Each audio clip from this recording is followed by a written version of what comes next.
কোনো লাভ হইতেছে না, যত কষ্ট করে যে ভিডিও বানাই ছাদের ফাইসা দেখেন আমাদের ছাদ, এটা যে আমাদের ছাদ, ঠিক আছে। এত কষ্ট করে ভিডিও বানাই, ভিডিও বানায় যদি কোনো লাভ না হয় তাহলে কোনো ফায়দা নেই।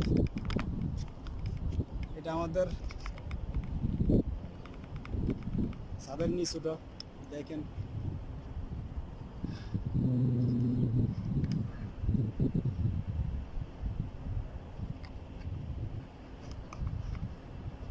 ভিডিওটা তো এরকম একটা সুন্দর হয় নাই, তারপরও সবাই জানাইবেন কিরম হয়েছে ভিডিওটা, কারণ ছাদ থেকে করছি এত দূর থেকে, এত কষ্ট করে স্ট্যান্ডটা বানাইছিলাম।